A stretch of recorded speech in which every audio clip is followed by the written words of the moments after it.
கண்ணியத்திற்குரிய எல்லாம் வல்ல அல்லாஹுவின் நல்லடியார்களே, தாய்மார்களே, சகோதரிகளே, அல்லாஹ்வுடைய மகத்தான பேரருளால் பாக்கியம் நிறைந்த இந்த நாட்களிலே, அல்லாஹுக்கு பிடித்தமான நேரங்களிலே அவன் நம் மீது கடமையாக்கிய, நம்மிடமிருந்து எதிர்பார்க்கின்ற சிறப்பான இந்த இபாதத்துகளில் ஈடுபட்ட வண்ணம் நாம் இருக்கின்றோம்.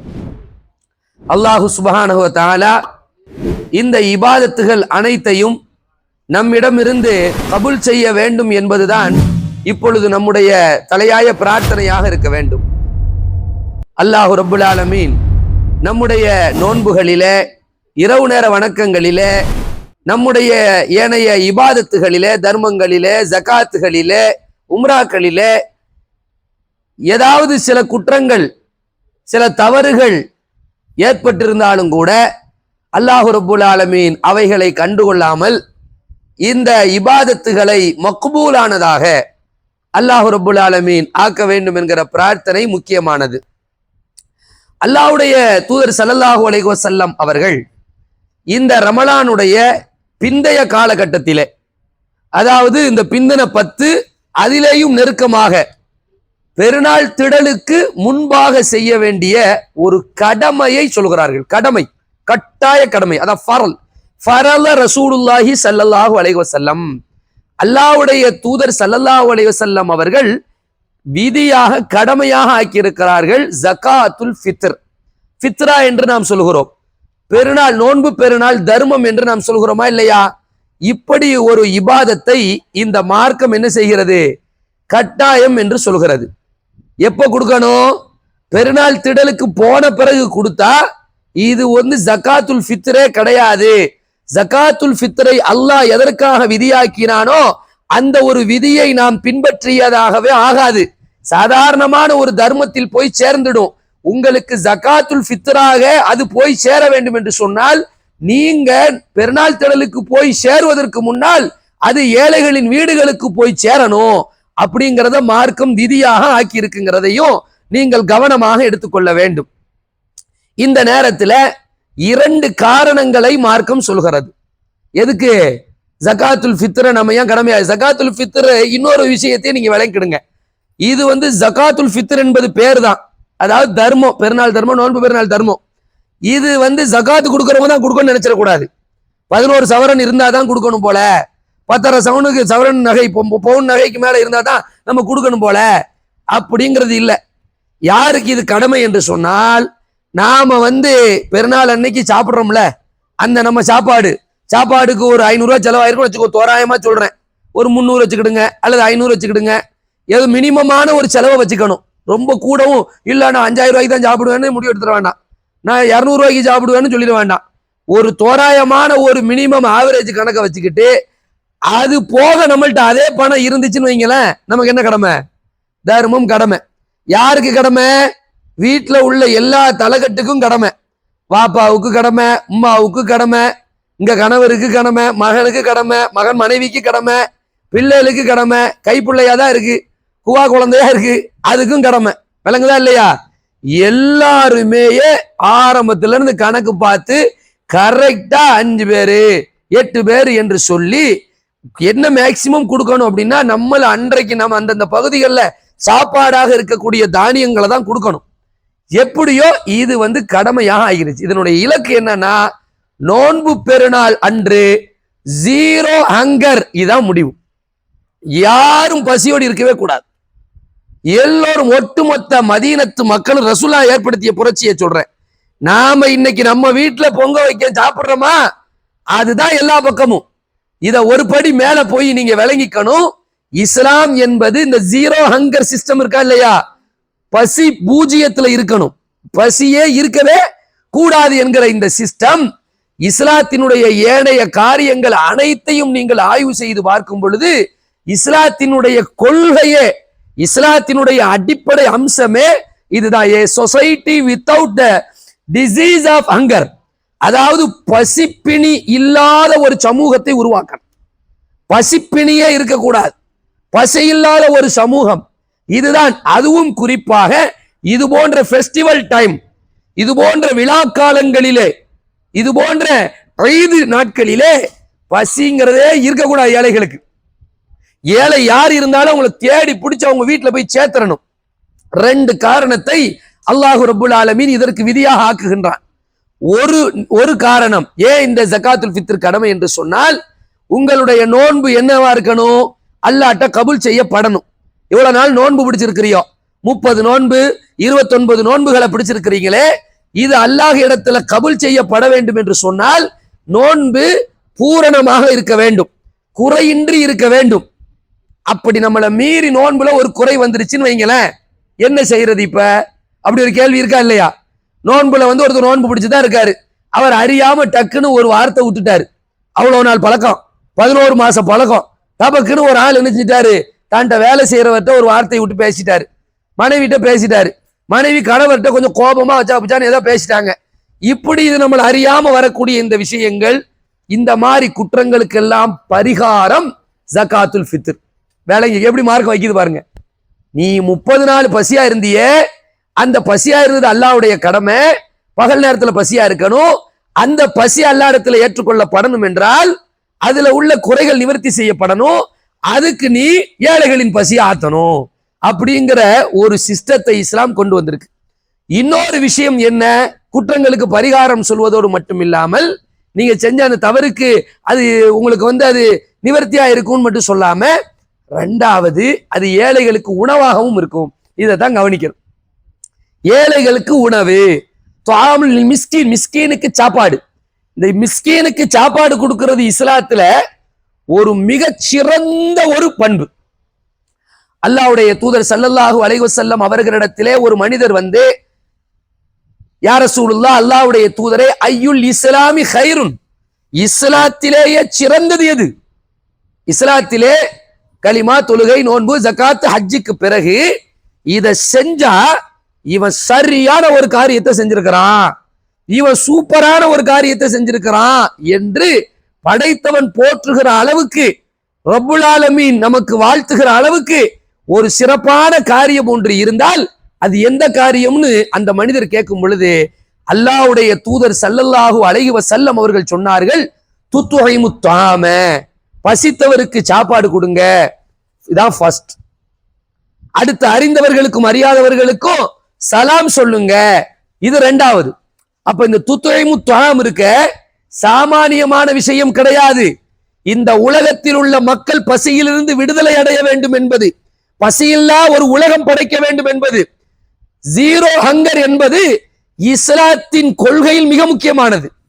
பாருங்க, ஹலீஃபா உமர் இப்னு கத்தாப் ரலியல்லாஹு அன்ஹு அவர்கள் 2வது ஹலீஃபா, நம்முடைய நாட்டினுடைய தேசபிதா என்று போற்றப்படுகின்ற காந்தி சொல்லுகிறார், இவருடைய ஆட்சி இங்க வரணுங்கிறார். அப்படிப்பட்ட உலகத்தில் தலை சிறந்த ஆட்சி உமர் ரலியல்லாஹு அன்ஹு அவர்கள் ஜனாதிபதியாக பொறுப்பேற்றக்கூடிய நேரத்திலே ஒரு பிரபல்யமான ஒரு கருத்தை பதிவு செய்கிறார்கள். என்னுடைய பொறுப்பு அல்லாஹ்விடத்தில் நான் பதில் சொல்ல வேண்டும். யூப்ரட்டிஸ் நதியிலே ஒரு ஆடு உணவில்லாமல் செத்து போய்விடுகிறது, பசியில் செத்து போய்விடுகிறது என்று சொன்னால் இதற்கும் நான் அல்லாஹ்விடத்திலே கணக்கு சொல்ல வேண்டி இருக்கிறது என்று சொன்னார்களே. அப்படிப்பட்ட ஒரு நியதியை தான் இஸ்லாம் விதிக்கிறது. சாதாரண காலங்களிலே அப்படி என்றால் ஃபெஸ்டிவல்ல எப்படி இருக்கும் மார்க்கம், இதுதான் இஸ்லாம். இஸ்லாம் என்பது சாதாரண, இஸ்லாத்தை போய் நீங்க இளைஞர்கள் படிக்கணும், பரப்பணும். இஸ்லாம் என்பது ஃபண்டமெண்டலிஸ்ட், இஸ்லாம் என்பது டெரரிஸ்ட் என்று இஸ்லாமோ போஃபியா, இஸ்லாத்தை வெறுக்கக்கூடிய காரணிகளை பரப்பக்கூடிய பரதேசிகளுக்கு மத்தியிலே இஸ்லாத்தினுடைய சிறப்புகளை பறையடிக்கக்கூடிய பணிகளை நாம தான் செய்ய வேண்டும்.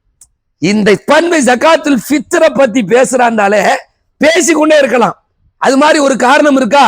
இத மாதிரி நீ இபாதத்தை ஏத்துக்கொள்ளப்படணும், இபாதத்துல உள்ள குறைகள் நீக்கப்படணும்னு சொன்னா நீ ஜகாத்துல் ஃபித்ரை கொடுக்கணும்னு நோன்பை பத்தி சொல்லுது. நோம்புக்கு மட்டும்தான் இந்த நிபந்தனையா? கிடையாது. இப்ப நோன்புலயே ஒருத்தர் வீம்புக்குன்னு ஒருத்தர் என்ன செய்யறாரு, நோன்பை விட்டுட்டார். அவருக்கு நோய் கிடையாது, பயணத்துல அவர் இல்ல, அல்லது வேற ஏதாவது நோன்பை விடக்கூடிய ஒரு காரியமே இல்ல, அவர் பாட்டுக்கு நோன்பை விட்டுட்டாருன்னு சொன்னா அவருக்கு மார்க் என்ன பனிஷ்மெண்ட் கொடுக்குது தெரியுமா? என்ன பனிஷ்மெண்ட் கொடுக்குது? ஏழை அடிமை இருந்தா விடுதலை செய்யணும், இல்லையா 60 நாள் தொடர்ந்து நோன்பு வைக்கணும். அது முடியலையா 60 ஏழைக்கு சாப்பாடு கொடுக்கணும். அங்க ஏழை தான்.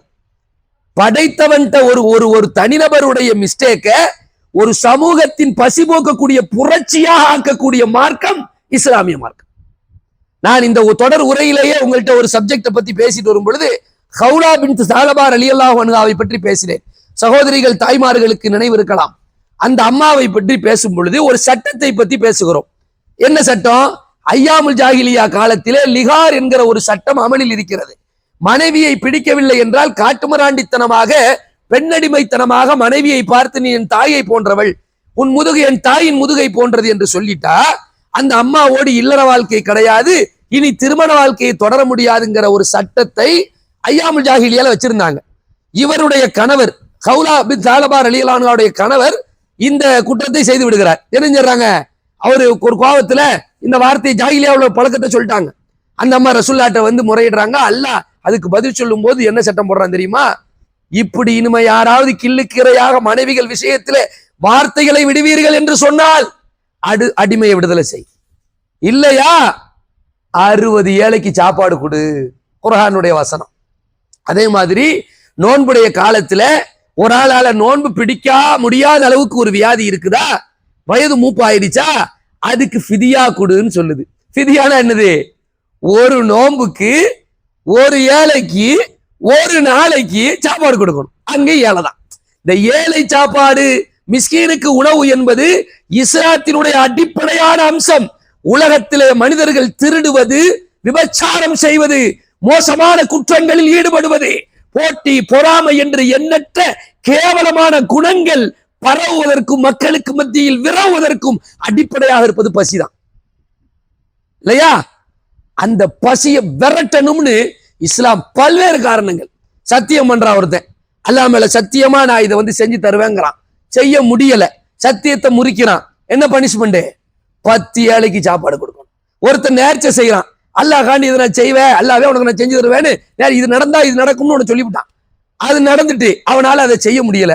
என்ன செய்யணும்? 10 ஏழைக்கு சாப்பாடு கொடுக்கணும். ஏழைக்கு சாப்பாடு கொடுப்பது என்பது அவ்வளவு சிறந்ததுங்க, சாதாரணமான ஒன்று கிடையாது. இதை நாம எல்லாரும் செய்யணும். ஃபர்ஸ்ட் இதை நம்ம அமல்படுத்தணும். தொடர்ந்து கொடுங்கிற எந்த பிரச்சனையும் கிடையாது. சாப்பாடு கொடுக்கணும்னா இப்படி நினைச்சுக்கிடுங்க, வலிமா சாப்பாடு இதுல வந்துடும். சாப்பாடு கொடுக்கலாம், வலிமா கொடுக்கலாம். அதே மாதிரி வந்து வீட்டுக்கு விருந்தாளியே வராரு, ஒருத்தருக்கு சாப்பாடு கொடுக்க சாதாரண விஷயம் இல்லையங்க. இன்னைக்கு ஃபித்ராலாம் கொடுக்குற மாதிரி என்ன இருக்கு? ஆயில் இருக்கா? ஒரு நாள்ல 1/2 லிட்டர் ஆயில ஊத்த போறா, குளிக்க போற ஆயில் சேர்ந்து தண்ணியில கலக்கி ஆயில் குளிக்க இல்ல, அது பாட்டுக்கு ஒரு நாளைக்கு கொடுப்போம், ஒரு வாரத்துக்கு ஓடும், இல்லையா? அதே மாதிரி கடுகு, அரிசி வாங்கி கொடுக்குறாங்க, சீனி வாங்கி கொடுக்குறாங்க, ஸ்வீட் செய்யறதுக்காண்டி வாங்கி கொடுக்குறாங்க, இறைச்சிக்காண்டி காசு கொடுக்குறாங்க. இது ஒரு பெரிய புரட்சி.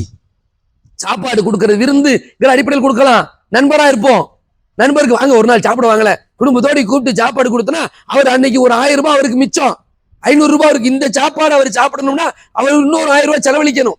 அப்ப இப்படி சாப்பாடின் மூலமாக இஸ்லாம் ஒரு மிகப்பெரிய ஒரு மாற்றத்தை விரும்புகிறது. சகோதரத்துவத்தை, அடிப்படையை, சமத்துவத்தை விரும்புகிறதுங்கிறத விளங்கணும்.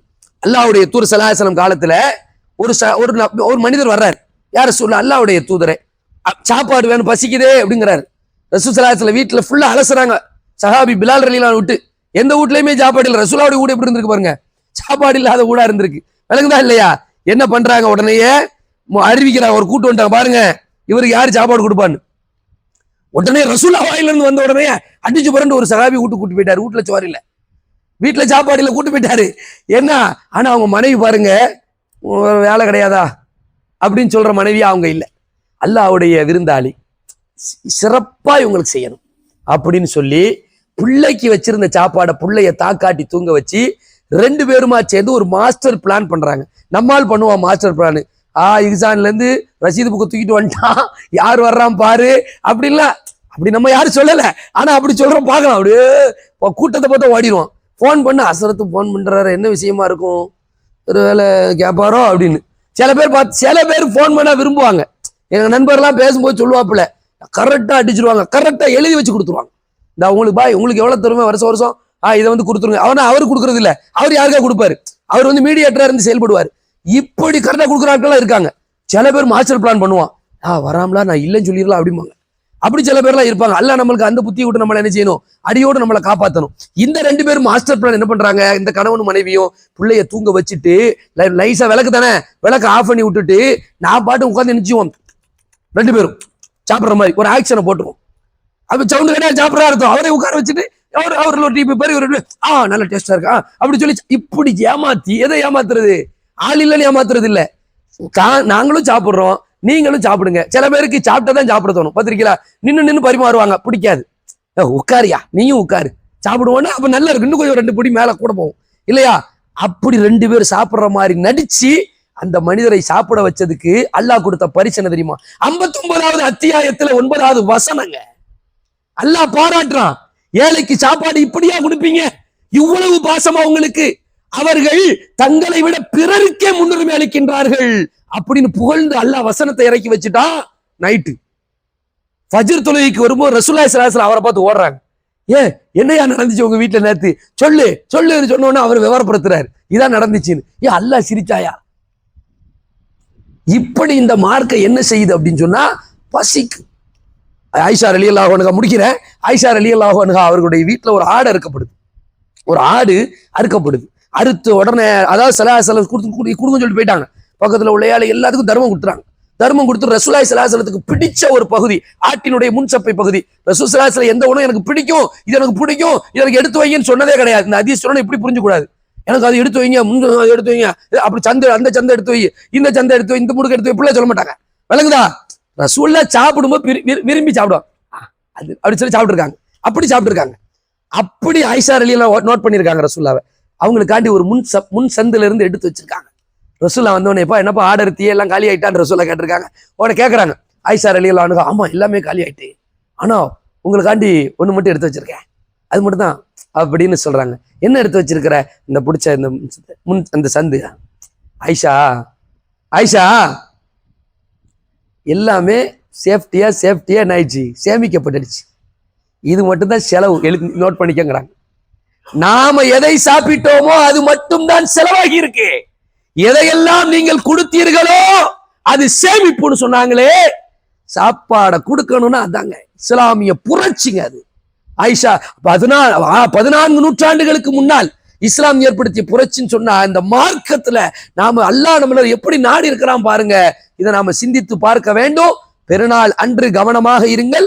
இன்றைக்கே நீங்க இன்ஷா அல்லாஹ் கொடுக்க ஆரம்பிச்சிருங்க. நம்ம மதரசாவுல ஃபித்ரா கலெக்ஷன் என்பது கிடையாது, இவ்வளவு சத்தம் போட்டு கலெக்ஷன் பண்றதுக்கெல்லாம் கிடையாது. நாங்க இன்னைக்கு 500 பேர் கொடுத்தோம்லாம், நாம் ஒவ்வொருவரும், குறிப்பாக நம்முடைய சகோதரிகள், நம்முடைய சகோதரர்கள் தவறாது என்ன செஞ்சிருங்க, விரைவாக இன்றைக்கே அந்த வேலையை பார்த்துருங்க. இன்னைக்கு அதுலயும் லைலத்துல் நன்மை தான் கிடைக்கும். சீக்கிரமா போய் பெருநாள் திடலுக்கு முன்னாலே, அதுக்குன்னு காலையில போகும்போது கொடுத்துட்டு போறோம்னு நினைச்சிடாதீங்க. முன்கூட்டியே ஏன் வாங்க மாட்டாங்க, நிறைய பேர் ஓடிடுங்கன்றுவாங்க.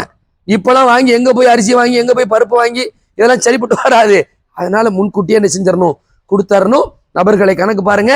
அது பொதுவாக ஒவ்வொரு இடத்துல ஒன்று அறிவிப்பாங்க, 150 இருப்பாங்க, 180 இருப்பாங்க, 200 சில இடத்துல அறிவிப்பாங்க. பிரச்சனை கிடையாது, சரிங்களா? இதை கவனத்துல வைத்துக் கொள்ளவும். எல்லாம் வல்ல அல்லாஹ் சுப்ஹானஹு வ தஆலா எல்லா இபாதத்துகளை போலவும் ஜகாத்துல் ஃபித்ர் மற்றும் இல்லாமல் ஏழைகளின் பசியை போக்கக்கூடிய, எக்காலமும் அப்பணிகளில் ஈடுபடக்கூடிய நல்மக்களாக அல்லாஹ் நம்மை கபூல் செய்வானாக. வாஹிரு தாவானா அல்ஹம்துலில்லாஹி ரப்பில் ஆலமீன். அஸ்ஸலாமு அலைக்கும் வரஹ்மத்துல்லாஹி வபரகாத்துஹு.